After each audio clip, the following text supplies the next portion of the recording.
तो मु चाहूनी कि 5 मिनिट आपंकर लस हो भिड देखिक कि 5 मिनिट चिल्ली मो टाइम वेस्ट हो तो जी आमर इंपोर्टाट ओएसएससी सीजीएल आम ताऊपर चर्चा करवा 4 जून रे नोटिफिकेशन आसीगला कि पड़े 6 जुलाई रे तुम मेन एग्जाम हम सर कहार ना ओडब्ल्यूएससी सीजीएल भाव माने गोटे मस भितर तुम निजक मेन प्रिपेयर कर बुझीगला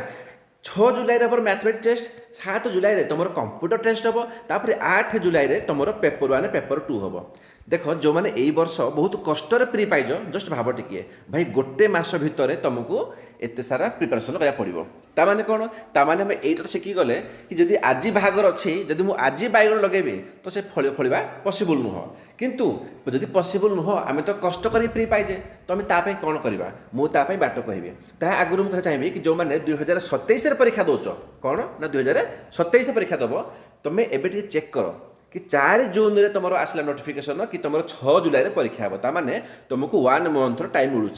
ताने नेक्स्ट ईयर तुम एमती प्रिपेयर हुआ कि तुम जब प्री पाईगल तुमको मेन पाई डर रही तो कौन कर ना आम जो मैथ परीक्षाटा अच्छी मन रख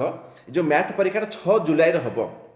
माने एबे आगे तुम समय गोटे मस अच्छे है जब गोटे मस समय अच्छी तुम जीव आम प्लेलिस्ट को से प्लेलिस्ट रे आम बिल्कुल जीरो रु कौन कहलु आम जीरो रु आमर प्रो लेवल पर्यंत आम ये मैथ को आम चलैचु ताको नौछंती किए नौछंती आमर जयश्री मैम नौछंती से ऑलरेडी एसएससी भी क्वालिफाई करिसंती बुझीला तो मन रख आमर बर्तमान नंबर सिस्टम चली से जीव आमर कौन 15 जून माने रज भितर आमर कंप्लीट मैथ सरीज आ जो मैथ टी कौन आमर 100 मार्क परीक्षा हे 2 घंटा समय लगे परीक्षाटी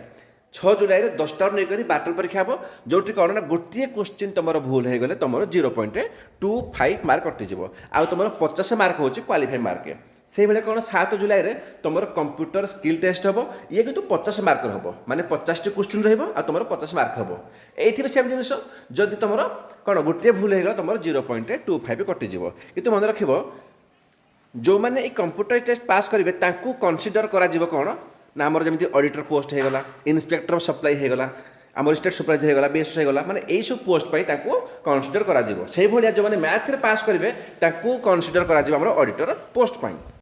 तापर कौन तापर आम जो पेपर 1 अच्छी आमर कौन ये ओडिया इंग्लीश रो ओडिया मुझे कहूनी ओडिया आमर प्लेलिस्ट रे काली आरंभ हो सारी नौछंती जयश्री मैम माने तुम मैथमेटिक्स आउ ओडिया मन रख ये दुईटी जाक तुम एग्जाम आगरू है तुम एग्जाम आगरू तुम कंप्लीट कर दिया माने आमर टार्गेट अच्छे कि 25 जून भितर कौन कि तुम कंप्लीट तुम मैथ आउ तुम ओडिया को शेष कर दिया है ये कौन ना आमर ओडिया हम 50 मार्कर आउ इंग्लीश हम 50 मार्कर टोटाल 100 मार्कर सेम जिनिस जब गोटे क्वेश्चन भूल होगा तुम 0.25 मार्क कटिज आ जो पेपर 2 अच्छी ये कौन जीएस जनरल स्टडी भाई आम प्लेलिस्ट रे जीव लिखाई प्रिलिम्स एंड मेन ये जो मेन ना मेनटा हूँ केवल क्या ना ओपीएससी आउ आम यूपीएससी पाई बुझेगा ये जो प्रिलिम्स अच्छे क्या ये जो प्रीट अच्छे आमर अच्छी OPSC UPSC OSC CGL OPSC ASO समस्ते पढ़ी पारे बिकज आम ये एनसीईआरटी नहीं स्टैंडर्ड बुक पर्यंत फॉलो करूँ तो मन रख ये वीडियो बनइबार मोर सीधा गोटे पर्पज था कि जो मैंने यही थर परीक्षा दौच 6 जुलाई रे बाबा तुम मैथमेटिक्स आउ तुम ओडियाटी आमर चली तुम 15-20 दिन में सब कुछ सरीज जीएस2 आमर कभर होती बट जीएस2 कौन समय गोटे मस अच्छी गोटे मस मैंने जी पार्च पढ़ बट ताकू बारंबार रिभाइज कर गोटे मस भितर एवं तो बहुत कोचिंग कहे यहाँ पढ़ दियो से पढ़ दियो भाई गोटे मस भितर कौन पसिबल कि जी पढ़ुच मुझे कहबी ताकू बारंबार रिभाइज कर चल आउ हाँ जो मैंने 2027 परीक्षा दब से मैंने आज प्लीज निजको प्रिपेयर करवा स्टार्ट कर दियो थैंक यू आम टेलीग्राम चैनल लिंकटा कमेंट देती मुझे जॉइन हो